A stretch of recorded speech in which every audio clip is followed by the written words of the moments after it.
د 1996 کال د سپټمبر 28 په کابل کې د شپې تقریبا 12 بجې دي.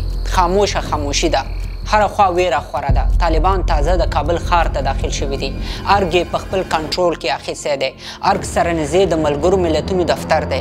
دې دفتر ته څو وسلوال کسان ورننوځي. دوی پوهیږي چې د ملګرو ملتونو په دې دفتر کې د افغانستان پخوانی ولسمشر ډاکټر نجیب الله له خپل ورور سره له څه مودې راهیسې اوسیږي. دا وسلوال له ډاکټر نجیب او ورور سره خبرې شروع کوي. له خبرو وروسته پې ګزارونه کوي. بیا پې ډزې هم کوي او وروسته د یوې ټویټا موټر پسې په شا تړي او د ارګ مخې ته یې په اریانا چوک کې د ترافیکو په یوه ستنه پورې راځوړندی. کابل ښاریان چې سهار له خوبه راپاڅېږي ګوري چې د افغانستان پخوانی ولسمشر ډاکټر نجیب او ورور یې په اریانا څلورلاره کې په وینو لید پید په دار راځړول شوي دي. د 1996 کال د سپټمبر له همدې سهار نه تر اوسه پورې د ډاکټر نجیب الله د وژنې مسله بیا نه ده څېړل شوې چې ولې ووژل شو او چا وواژه. له هماغې راهیسې تر اوسه پورې د ډاکټر نجیب د شخصیت په اړه دوه نظریات موجود دي. ځینې خلک هغه ته د یو جنایتکار انسان په نظر او ځینې نور بیا د افغانستان یو قهرمان او په هیواد معین شخصیت یادوي. راځئ نن په دې ویډیو کې د ځینو تاریخي اسنادو په بنسټ همدا مسله راوسپړو چې ولې تر اوسه هم د ډاکټر نجیب د شخصیت په اړه خلک دوه ډوله نظریات لري او تر ټولو مهمه دا چې ډاکټر نجیب د خپل حکومت وروسته د ځان ژغورنې لپاره ولې له هیواده بهر ونه واته. زه بمباردول هم ښې کولو په خشتي څاک درلوده که نه تنها از کرسی و مقام در صورتی که صلح تامین شود بلکه از جان خود هم میگذرم. انسان به کلام است. مخکې له دې چې ویډیو شروع کړو یوه یادونه دا کوم چې دا ویډیو د کوم سیاسي فکر په بنیاد نه ده جوړه شوې. د دې ویډیو یوازینی هدف دا دی چې ځوان نسل په خپل هیواد افغانستان کې د یوې تاریخي پیښې له جزئیاتو خبر شي او بس. د دې ویډیو د جوړولو لپاره ما بېلابېل کتابونه، تاریخي یادښتونه، مرکې او تحقیقي مقالې مطالعه کړې او کوشش مې وکړ چې په بېطرفه ډول د ټولو خواو نظریات پکې ځای په ځای کړم. د سرچینو لینکونه تاسو د یوټیوب په لاندې ډسکرپشن کې موندلی شئ.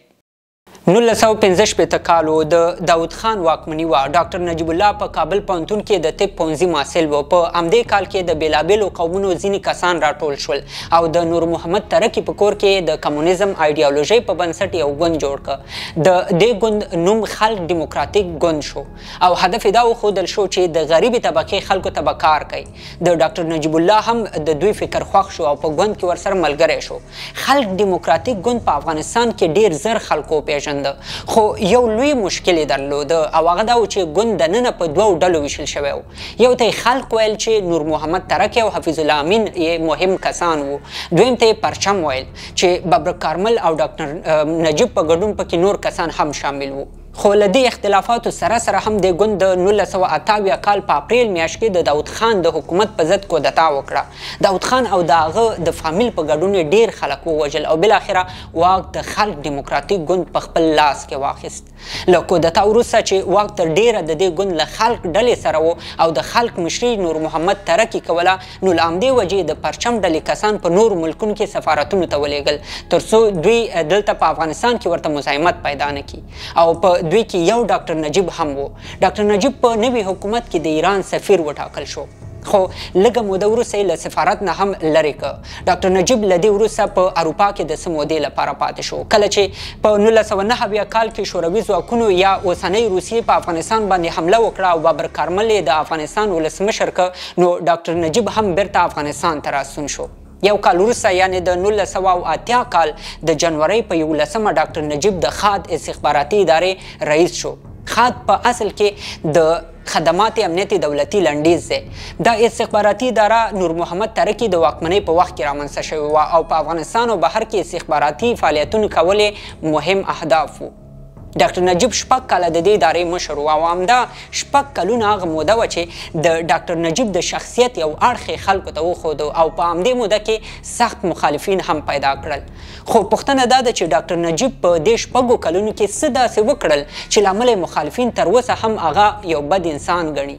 په اصل کې شوروي یا اوسنۍ روسیې چې کله په افغانستان باندې حمله وکړه نو سمدستي په ټول افغانستان کې پاڅونونه شروع شول او روسیې غوښتل چې دا پاڅونونه په یو شکل نه یو شکل باندې را کنټرول کړي.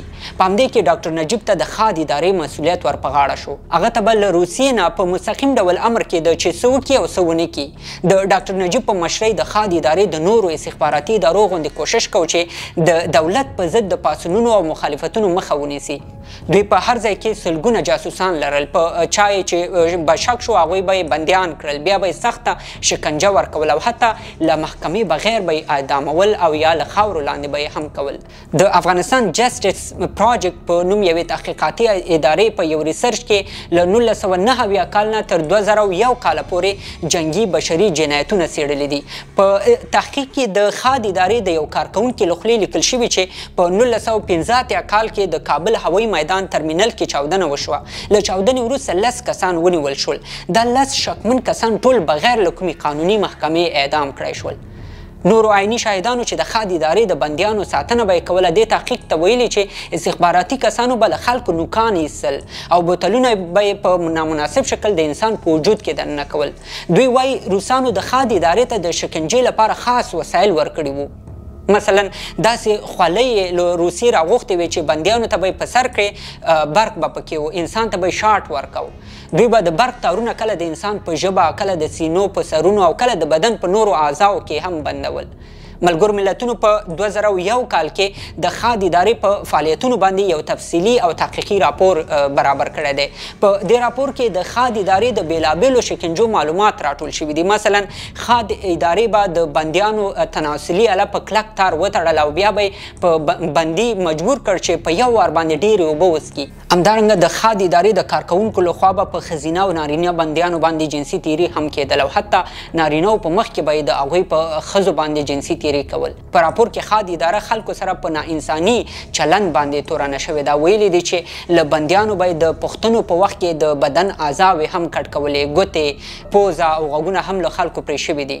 د حامد کرزي د حکومت د دفتر رئیس کریم خرم هم څو وارې د خاد ادارې لخوا نیول شوی و. هغه په خپل کتاب 40 کاله په توپان کې دا لیکلي دي چې خاد ادارې به د او نورو بندیانو ته د برقي شاټونو سربیره نورې سختې شکنجې هم ورکولې. هغه وایي چې د زندان په وخت کې ډېر داسې کسان ولیدل چې د خاد ادارې لخوا په دار وځړول شول. نو که څه هم د خاد ادارې د ټولو فعالیتونو په افغانستان کې د هغه وخت کمونیست نظام ته شاید تر یو وخته فایده رسولې وه، خو په عین حال کې میلیونونو افغانانو ته روحي او فزیکي صدمه هم رسولې وه. او په همدې خاطر د خاد ادارې مشر ډاکټر نجیب د خلکو په ذهنونو کې د یو ظالم انسان په توګه راښکاره شو. حتی ډیرو خلکو به د قصاب په نوم هم یاداوه او په عین حال کې د سلګونو بېګناه افغانانو په وژنه هم تورن شو.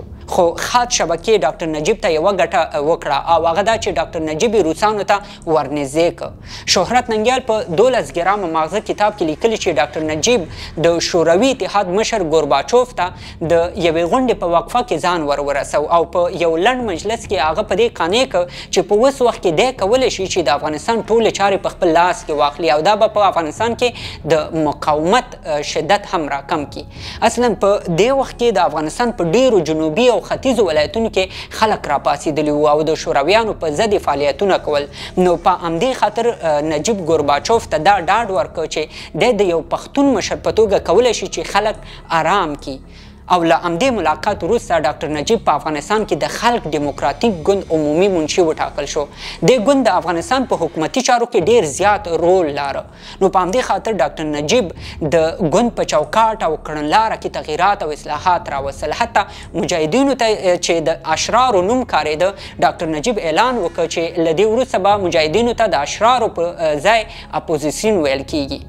دې خبرې او نور اصلاحاتو د افغانستان ولسمشر بابرک کارمل ته خوند ورنکړ او د ډاکټر نجیب په خلاف فعالیتونه شروع کړل. خو له لږې مودې وروسته چې بابرک کارمل شوروي ته لاړ، اول ته 3 میاشتې تېرې کړې، ډاکټر نجیب ته د خلق دیموکراتیک ګوند د مشر په توګه فرصت په لاس ورغی چې د افغانستان واګې نور په خپل لاس کې واخلي. او له همدې سره ډاکټر نجیب الله د 1986 کال په نومبر میاشت کې د افغانستان ولسمشر شو او له دې ځایه ډاکټر نجیب د شخصیت او ژوند یوه بله مهمه دوره شروع شوه.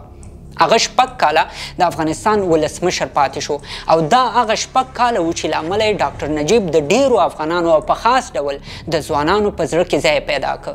د همدې دورې له وجې تر اوسه هم اکثره افغانان او ځوانان هغه ته د یو وطندوست انسان په نظر ګوري. خو پوښتنه دا ده چې ډاکټر نجیب الله د خپلې ریاست جمهوریت په وخت کې څه داسې وکړل چې د خلکو ترمنځ یې ناڅاپي دومره محبوبیت پیدا کړ. اصلا کله چې ډاکټر نجیب واک ته ورسید په افغانستان کې جګړې سخت زور اخیستی و. افغانان د شوروي پوځیانو نه سخت په تنګ شوي وو او بل خوا شوروي باندې هم یو څه فشارونه ډیر وو. له یوې خوا یې پوځیان وژل کېدل او له بلې خوا یې مصارف هم کېدل. نو داسې ښکاره کېدله چې روسان نور غواړي خپل پوځیان له افغانستانه وباسي. ډاکټر نجیب په همدې خاطر اول کار دا وکړ چې په افغانستان کې د سولې او قرارۍ یو عمومي طرحه وړاندې کړله. په دې طرحه کې اولني 3 مهم شیان دا و چې د حکومت وسلوالو مخالفینو په ګډون د ټول افغانان راجمع شي او د انتخاباتو له لارې د ملي وحدت یو حکومت رامنځته کړي. دویمې دا و چې 6 میاشتې اوربند باید وشي او درېیمې دا و چې له ایران او افغانستان نه د ټول افغان مهاجرین بیرته خپل هیواد ته راستانه شي. هغه په همدې خاطر د ملي روغې جوړې په نوم یو کمیسیون جوړ کړ تر څو د حکومت او حکومت ضدو جنګیالیو ترمنځ سوله وکړي. دې کمیسیون تقریبا 40,000 جنګیالیو سره په افغانستان کې د ننه او بهر هم اړیکې ونیولې. په همدې لړ کې ډاکټر نجیب پخپله هم د یو مهم جهادي مشر جلال الدین حقانی ته خطونه ولېږل. د دواړو ترمنځ د تبادله شوو خطونو نه داسې ښکاري چې دا دواړه په افغانستان کې د جګړې بندولو ته بیخي نږدې شوي وو. خو وروسته معلومه نه شوه چې ولې دوی تفاهم ته اخره کې سره ونه رسېدل. دا د ډاکټر نجیب لخوا مولوي جلال الدین حقانی ته اول لیکل شوی خط دی. په دې کې ډاکټر نجیب لیکلی دی چې ستا او زما په روان جنګ کې بې ګناه مسلمانان وژل کیږي، د پښتنو کلي او کورونه ړنګېږي او زموږ وطن ته سخت زیانونه اوړي. د وطن او ملت بربادۍ څخه د ژغورنې په خاطر زه د خپل ګوند له پلوه له تا سره د روغې جوړې ذمهواري په غاړه اخلم. دا ډول ډیر نور خطونه هم د ډاکټر نجیب او مولوي جلال الدین حقانی ترمنځ تبادله شوي دي، خو کومه نتیجه یې نه ده ورکړې. له دې ټولو هڅو سره سره ډاکټر نجیب د خلق ډیموکراتیک ګوند نوم په وطن ګوند یا حزب وطن باندې بدل کړ. همدارنګه لویه جرګه یې هم راوغوښتله چې 800 قومي مشرانو پکې برخه واخیستله او د ملګرو ملتونو د پیشنهادونو مطابق یو نوی اساسي قانون هم جوړ کړ او د دې قانون په اساس نور ګوندونو هم کولی شول چې د افغانستان په سیاست کې برخه والي. همدارنګه په دې لویه جرګه کې ډاکټر نجیب د رایو په اکثریت د افغانستان ولسمشر وټاکل شو. ډاکټر نجیب ته نږدې کسان وایي چې هغه وخت د ملي روغې جوړې سیاست یوه مهمه لاسته راوړنه دا هم وه چې د ژنیو تړون ته زمینه برابره کړه. په اصل کې ژنیو هغه تړون و چې په اساس یې روسي ځواکونه له افغانستان نه وتل. په دې تړون کې د افغانستان، امریکا، پاکستان او شورویانو ترمنځ موافقه وشوه چې د 1989 کال په فبرورۍ میاشت کې به د روسانو ټول پوځیان له افغانستان نه وځي. په همدې سره ډاکټر نجیب دا ورځ د ملي نجات ورځ یاده کړه او دی د افغانانو د ملي پاڅون د کامیابۍ نښه وګڼله. خو د ډاکټر نجیب په دې اعلان سره روسیه خفه شوه او ډاکټر نجیب ته یې وویل چې ته زموږ د روسانو په خلاف خلک راپارې او په همدې خاطر له روسیې سره د ډاکټر نجیب ارتباطات دلته یو څه خراب شول. په 1989 کال کې چې کله شوروي ځواکونه له افغانستان نه ووتل، ډاکټر نجیب د ملي روغې جوړې پروسه نوره هم تیزه کړه او په مسلسل ډول یې د افغانستان په ملي راډیو تلویزیون کې خلکو ته ویناوې وکړې. د دغو ویناوې ډېرې برخې اوس هم په یوټیوب او سوشل میډیا کې موجودې دي. هغه په ټولو جهادي ډلو باندې په وار وار د سولې غږ وکړ. ویلې اوس خو روسان له افغانستان وتلي دي، ولې اوس سوله نه کوئ او خپل وطن ته نه راځئ؟ دښمنانو چې وغوښتل چې د افغانان تکه تکه پارچه پارچه کړي او زه ورته یم چې آشتي ملي او د آشتي ملي دپاره لوی خنډ موجود و چې ورکه شورویان موجود دي. ده ورته ویل چې د خدای په امان درځئ چې بانه ورکه سي چې دوی په غېږ کې سره ونیسو د خپل افغانان بیرته وحدت ملي منځته راځي، اتفاق ملي منځته راځي. دا بده خبره ده. خو جهادي ډلو به د سولې دا ټول وړاندیزونه جعلي ګڼله. ویل به چې د روسي پوځیانو له وتلو وروسته د ډاکټر نجیب حکومت ضعیفه شوی دی، نو ځکه اوس د سولې وړاندیزونه کوي. په همدې خاطر و جهادي ډلو د 1989 کال په پسرلي کې د پاکستان د استخباراتو په مرسته په جلال آباد باندې حمله وکړه. ډېرو تاریخي سندونو کې لیکل شوي دي چې د دې جګړې پلان د پاکستان استخباراتي ادارې جوړ کړی و او جهادي قومندانان ورسره همکاري کړې وه. دوی په ګډه غوښتل چې د جلال آباد له لارې په افغانستان باندې حمله وکړي او د ډاکټر نجیب نظام سقوط کړي. د نورو جنګیالیو په شمول ګلبدین حکمتیار، عبدالرب رسول سیاب، برهان الدین ربانی او پیر ګیلانی هم په دې جګړه کې تر 10,000 کسان د جنګ لپاره راوستي وو. دا جګړه تر 4 میاشتو پورې اوږده شوه او په نتیجه کې تر 15,000 پورې ملکي کسان هم شهیدان شول. خو بالاخره په دې جګړه کې د پاکستان استخباراتو او جهادي تنظیمونو سخته ماتې وخوړه او بیرته په شا شول. له دې سره دا ثابته شوه چې د افغانستان ملي پوځ کولی شي چې د شوروي له مرستې بغیر هم جګړه وکړي او ویې ګټي. دې جګړې دا هم ثابته کړه چې د ډاکټر نجیب حکومت کمزوری شوی نه دی او دا رقم د سختو کودتاګانو مخه هم نیولی شي. له دې وروسته ډاکټر نجیب په څو مهمو مسایلو باندې تاکید وکړ. اول دا چې د پاکستان په ضد یو قاطع دریځ ونیو. هغه په ښکاره ډول خلکو او نړیوالو ته وویل چې پاکستان غواړي د جهادي ډلو نه په استفادې افغانستان کې جګړه جاري وساتي، افغانستان تر خپل تسلط لاندې راولي او د یو باثباته نظام د جوړېدو مخه ونیسي. ډاکټر نجیب الله دویمه هڅه دا وکړه چې د ټولو افغانانو ترمنځ ملي روغه جوړه وکړي او جګړه د تل لپاره ختمه کړي.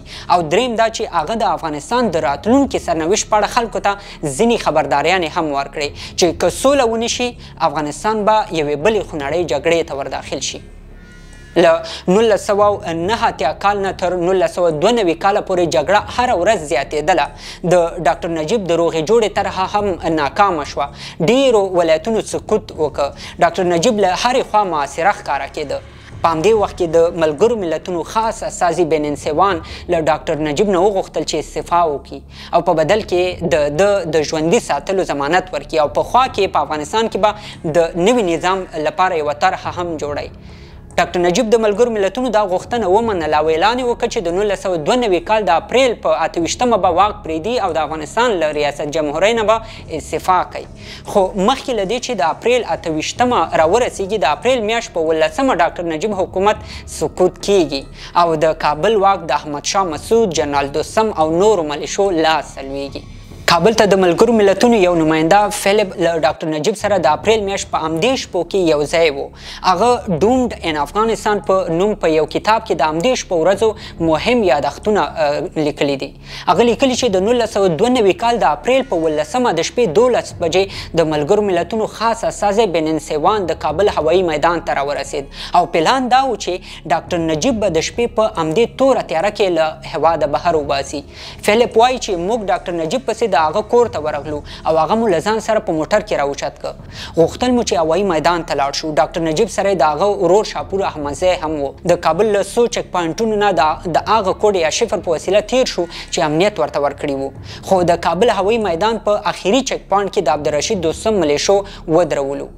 ملیشې پوه شوې وې چې ډاکټر نجیب له کابل نه وځي، نو په همدې خاطر یې هوایي میدان ته د داخلېدو اجازه نه ورکوله.